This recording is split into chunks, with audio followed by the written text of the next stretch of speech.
The Firbolg has changed significantly from 1st edition to 5th edition. Welcome to my channel. I focus on tabletop role-playing games, video games, and science fiction. The Firbolg first appeared in the 1st edition Monster Manual 2 in 1983. One of the lines says, basically, of the minor races of giant kin, the Firbolg is the most powerful. This was the most powerful of all the giants. In 1st edition, Firbolg had the ability to bat away missiles such as arrows, bolts, bullets, darts, and stones, and to catch projectiles such as javelins, spears, and boulders. So that would have implied a fairly high dexterity, and they were over 10 feet tall.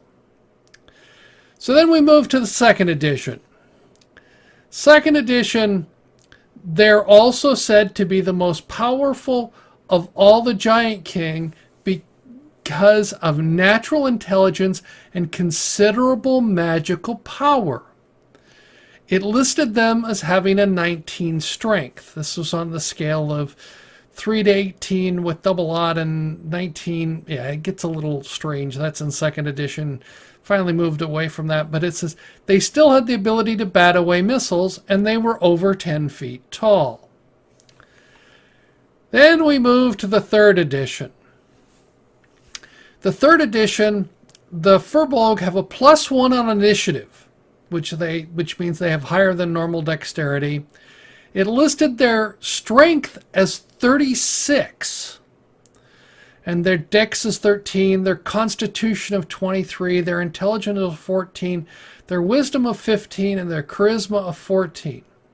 They still can deflect arrows and dodge, and they're still over 10 feet tall. Then we get to the 4th edition. Now, the 4th edition breaks them into 6 separate subcategories. They're all listed as large.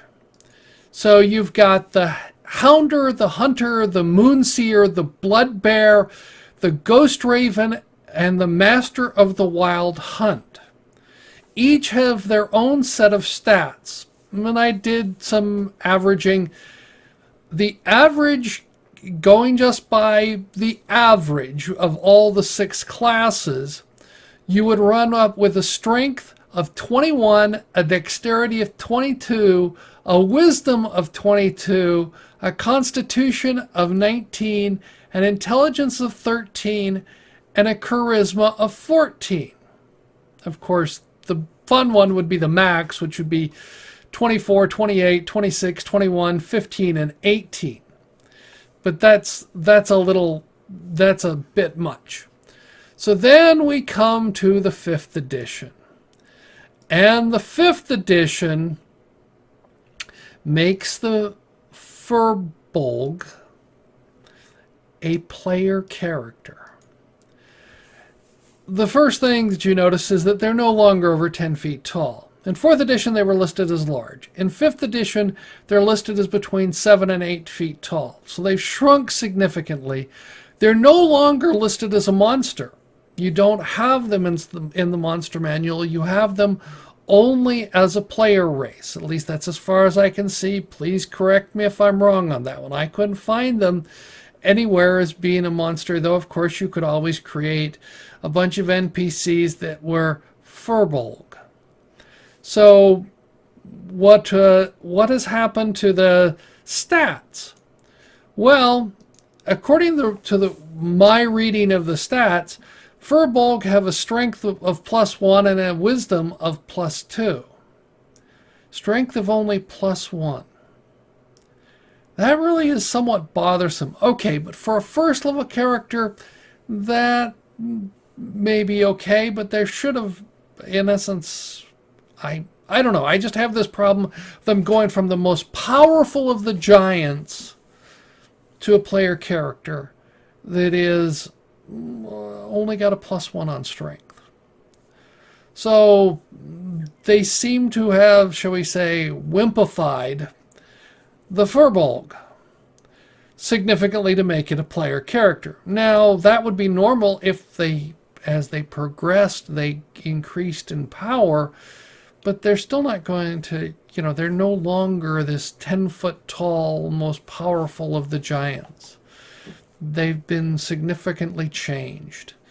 They've, they basically imply that they should be a bard. They talk about that, and they don't forbid any classes, though they imply monks are really, really rare, which sort of makes sense if you read them. But they sort of put a way that they could fit that in if you really wanted to do that. That's one of the issues that I have with the 5th edition, is that they never want to prohibit any race from being some class, even as absurd as it could be. And Firbolg monk is sort of one of those absurd characters that I've listed before, but this is for the 5th edition. So I just have, where did all the intelligence, when I compare them to the, it's like the dexterity go. There's no dex bonuses for them, and they've always had high dexterity. I mean, in the 4th edition, the lowest that the dexterity was 18. But there's no dex bonuses for the Firbolg, which is okay because we're playing a player character and we've dumbed them down to make them a player character. But really, these should be, the way I would have done it, would the Firbolg character starts out as a young Firbolg, which means that they're not fully grown, and they will grow into this as they gain in age and experience, that they would increase their strength and their dexterity and perhaps even their wisdom, and their constitution would always be quite high. But that's not what they've done with this. So the Firbolg, as a class, as a race, they're, they've got +1 on strength and +2 on wisdom, which doesn't make them, that really interesting of a character, at least to me, because unless you really want to play the Firbolg, but they're not the Firbolg of the 1st edition. Thank you. I look forward to learning what you think about this video. Let me know in the comments below. I appreciate all your comments. If you like the video, give it a thumbs up. If you don't like the video, give me a thumbs down. I appreciate both forms of feedback. If you're new here and would like to subscribe, you can click on the icon on the left. If you're interested, there's more content on the right.